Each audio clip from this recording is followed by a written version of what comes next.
सभा चुनाव में कांग्रेस पार्टी को जिस सूबे से सबसे ज्यादा उम्मीद थी वो है छत्तीसगढ़। कांग्रेस के खेमे के ओर से इस सूबे में जोरदार जीत के दावे किए जा रहे थे।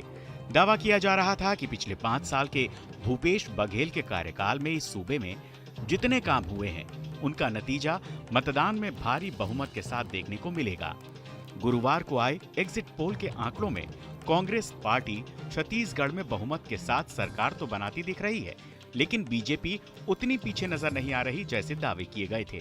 एग्जिट पोल्स के नतीजों को देखें तो इस सूबे की 90 सीटों में से कांग्रेस बहुमत के आंकड़े यानी 46 सीटों से ज्यादा आगे जाती नहीं दिख रही है। दरअसल छत्तीसगढ़ के चुनाव प्रचार का आखिरी वक्त आते आते बीजेपी ने कांग्रेस सरकार पर भ्रष्टाचार के आरोप काफी जोर शोर से लगाने शुरू कर दिए थे। ऑनलाइन गेमिंग ऐप का मसला हो या कोल माइनिंग या गाय के गोबर की खरीदी का मसला, बीजेपी की टॉप लीडरशिप ने कांग्रेस सरकार पर जमकर आरोप लगाए थे। प्रधानमंत्री मोदी ने छत्तीसगढ़ सरकार को चुनावी रैली में कांग्रेस का एटीएम तक करार दे दिया था। आखिरी वक्त में ईडी की एंट्री से भी खूब चुनावी माहौल बना।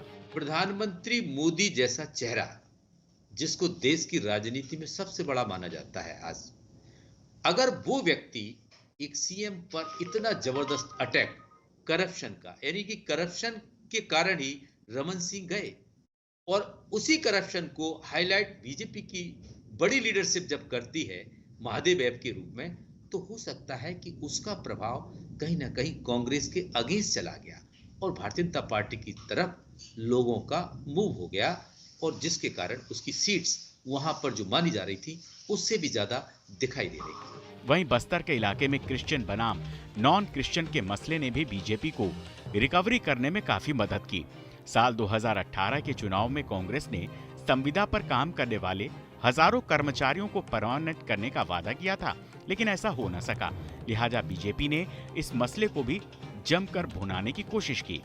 कांग्रेस के शराबबंदी के प्रमुख चुनावी वादे को पूरा नहीं करने के लिए भाजपा ने बघेल सरकार पर निशाना साधा। माना जाता है कि इस वादे से कांग्रेस को 2018 में महिलाओं का वोट पाने में मदद मिली थी। वहीं बीजेपी की इन तमाम कोशिशों के बावजूद अगर कांग्रेस एग्जिट पोल्स में सरकार बनाती नजर आ रही है तो इसकी वजह कुछ ऐसी योजनाएं हैं जिनके बलबूते पर भूपेश बघेल जीत का दावा कर रहे हैं।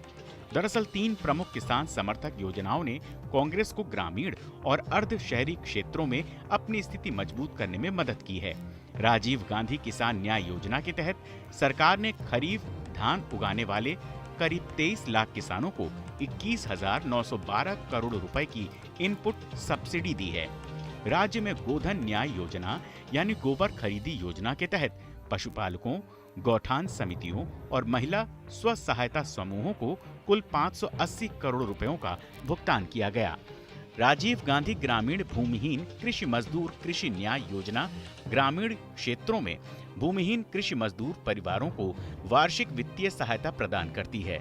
आधिकारिक आंकड़ों के अनुसार लगभग 3.55 लाख लाभार्थियों को 7,000 करोड़ रुपए की सहायता प्रदान की जा रही है।